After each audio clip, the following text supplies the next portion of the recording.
बच्चों कल जो मैंने आपको पढ़ाया था गाउस प्रमेय का अनुप्रयोग, उसके बाद आज अपना एक क्वेश्चन बीच में बहुत महत्वपूर्ण प्रश्न छूट रहा था जो मैं आपको हल करा रहा हूँ।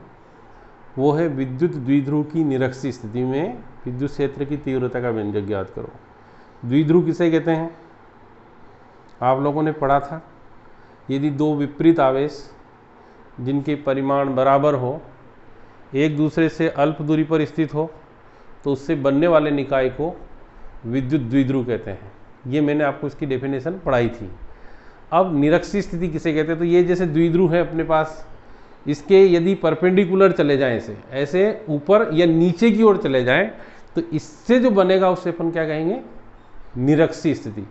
तो या एक और इसको यूँ भी बोल सकते हैं कि किसी द्विध्रुव के दोनों आवेशों समय से समान दूरी पर स्थित किसी बिंदु पर विद्युत क्षेत्र की तीव्रता का व्यंजक ज्ञात करो। ये दो आवेश है हमारे पास, यहाँ कौन सा है? -q, और यहाँ कौन सा है? +q। अब दोनों से समान दूरी कहाँ हो सकती है?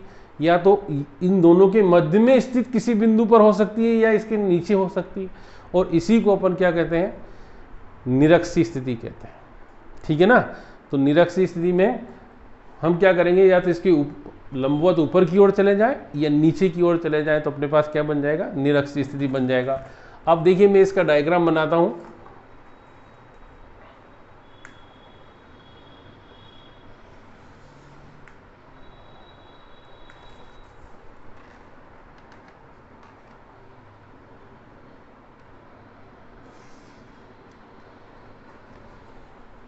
ये दोनों आवेशों से अपन ने दूरी ले ली है।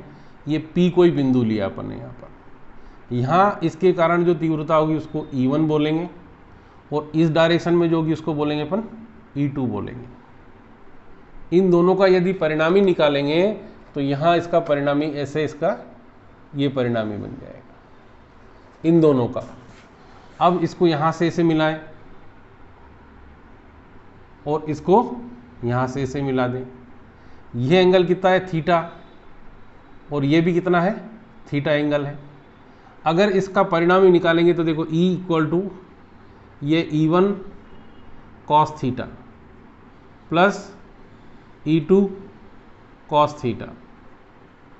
ठीक है ना? इन दोनों के बीच की दूरी कितनी है? हमने पढ़ा था 2L है, और ये L यहाँ पर है और L यहाँ पर है। ठीक है? ये हमारा डायग्राम निरक्षीय स्थिति का बन चुका है। अब हमको करना क्या है, इसकी थ्योरी स्टार्ट करते हैं। पहले माना AB एक विद्युत द्विध्रुव है, जैसा बोला ऐसा लिखना है। तो स्टार्ट करें। माना AB एक विद्युत द्विध्रुव है, एक विद्युत द्विध्रुव है। ठीक है ना? जिसके आवेश कौन कौन से हैं? देखो आप देखें, आवेश -q और +q। तो यहाँ लिखे -q तथा +q है। ठीक है ना? इनके बीच की दूरी, इनके बीच की दूरी बोलो कितनी है? आप अपनी कॉपी में लिखते समय ध्यान रखें कितनी है, कितनी लिख रखी? 2L। हमने 2L क्यों ली थी? देखो इधर वाला L है और इधर वाला L है, तो यहाँ से दोनों मिला लेंगे कितनी? 2L है। ठीक है ना? इनके कौन से बिंदु से? मध्य बिंदु से। कितनी दूरी पर?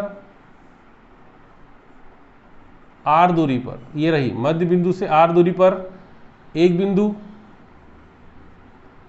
कौन सा है? P है, जहां हमें विद्युत क्षेत्र की तीव्रता की गणना करनी है। क्षेत्र की तीव्रता की गणना करनी है। समझ में आ रहा होगा? अब ये अपनी थ्योरी इसकी कंप्लीट हो गई। माना AB एक विद्युत द्विध्रुव है जिसके आवेश -q + qn के बीच की दूरी 2L, इनके मध्य बिंदुओं से R दूरी पर एक बिंदु P है जहां हमें विद्युत क्षेत्र की तीव्रता की गणना करनी है। बच्चों हमारे पास आवेश यहाँ रखा है, ये दूरी, और यहाँ रखा है ये दूरी। हमको विद्युत क्षेत्र की तीव्रता का सूत्र बनाया था मैंने, E = 1/√ρ 4 pi epsilon naught Q upon R square. R क्या थी? उस आवेश से वह दूरी जहां हमें तीव्रता ज्ञात करना। मैंने आवेश यहाँ रखा तो दूरी ये यहाँ पर तीव्रता ज्ञात, तो हमको इस दूरी का मान निकालना है। इस दूरी का मान निकालने का तरीका क्या है? हमारे पास देखिए एक कौन सा त्रिभुज बन गया? समकोण त्रिभुज। और समकोण त्रिभुज में कर्ण का मान निकालने के लिए हमको पाइथागोरस थ्योरम लगाना पड़ेगी। तो हम यहाँ क्या करेंगे? त्रिभुज OAP ले लें में पाइथागोरस थ्योरम से, प्रमेय से। क्या है पाइथागोरस प्रमेय? कि कर्ण का वर्ग आधार का वर्ग प्लस लंब का वर्ग। अब कर्ण क्या है? AP square. 90 डिग्री के सामने वाली भुजा को कर्ण बोलते हैं। आधार कितना है? OA square plus OP square. अब AP स्क्वायर बराबर OA की value L square R square, then AP equal to कितना आ जाएगा? Root of L square plus R square. तो अपना पहले बार AP का मान आ गया। इसी प्रकार देखो दोनों त्रिभुज समरूप त्रिभुज हैं, तो यहाँ इसी प्रकार BP का मान भी निकाल लें आप। इसी प्रकार BP बराबर कितना आ जाएगा? Root of L square plus R square. ठीक है ना? तो हमने दोनों त्रिभुज से AP और BP का मान निकाला। अब हम क्या करेंगे? एक एक आवेश के कारण P पर तीव्रता निकालें। तो पहले किसके कारण? प्लस Q आवेश के कारण। कहां पर? P पर तीव्रता। बोलो, हमने बात करी थी E1 1/4 pi epsilon naught Q अपान डिस्टेंस कितनी है? B यहाँ रखा, यहाँ से यहाँ की डिस्टेंस बात कर रहे हैं, BP का square. Then E1 equal to 1/4 pi epsilon naught Q upon BP का वैल्यू कितनी है? स्क्वायर रूट हट जाएगा, L square plus R square. This is equation number first. ऐसे ही हम यदि दूसरे की बात करें, किसके कारण? -Q आवेश के कारण। कहां पर तीव्रता? P पर तीव्रता है ना। E2 1/4 pi epsilon naught Q upon AP square. Then E2 equal to 1/4 pi epsilon naught Q upon, क्या लिखेंगे बच्चों? तो आ जाएगा L square plus R square, equation number 2। ठीक है ना? क्योंकि यहाँ AP का मान रूट में स्क्वायर होने से हट जाएगा। यहाँ कहेंगे समीकरण 1 व 2 से, 1 व 2 से दोनों इक्वल है, तो E1 इज इक्वल टू कितना? E2। देखो दोनों, इसको अपन 3 बोल दें, है ना। अब अपन बात कर रहे थे परिणामी तीव्रता की, तो हम परिणामी तीव्रता कैसे निकालेंगे? यहां लिखेंगे P पर परिणामी तीव्रता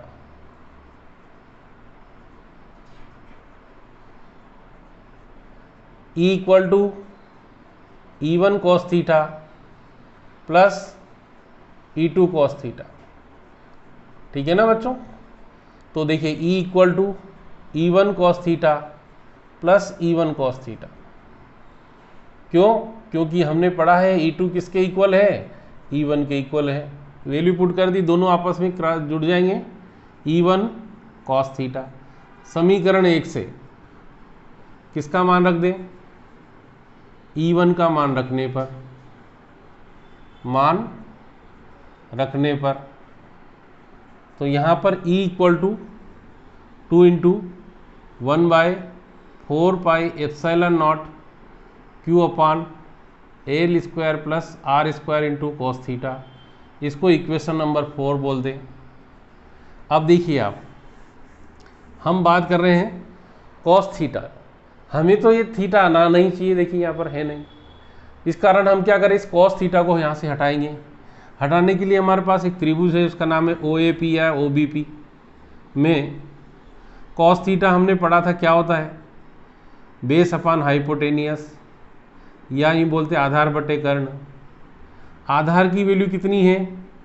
देखिए आप, OA है, कर्ण की वैल्यू AP है, OA की वैल्यू L है और इसकी value root of L square plus R square है, ठीक है ना।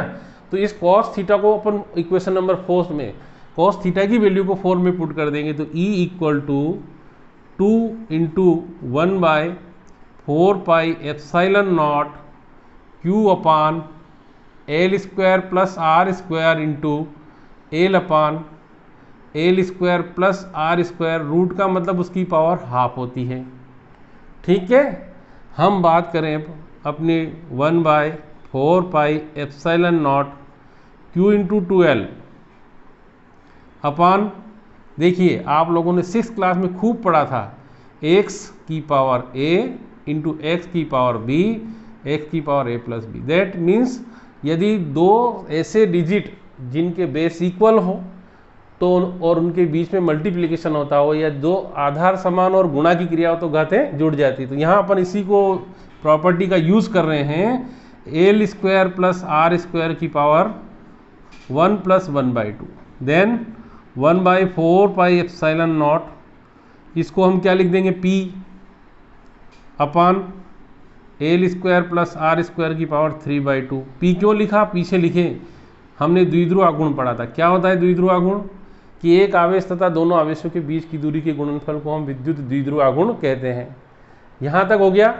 इसके बाद हम बात करें, यहाँ लिखे अपन ऐसा कि L is less than R, कैसा है, L बहुत छोटा है किससे, R से, तब एल स्क्वायर को क्या करने पर, नगण्य मानने पर, मान ले नगण्य, तो अपने पास E equal to 1/4 pi epsilon naught P upon R square की power 3/2, E equal to 1/4 pi epsilon naught P upon R square.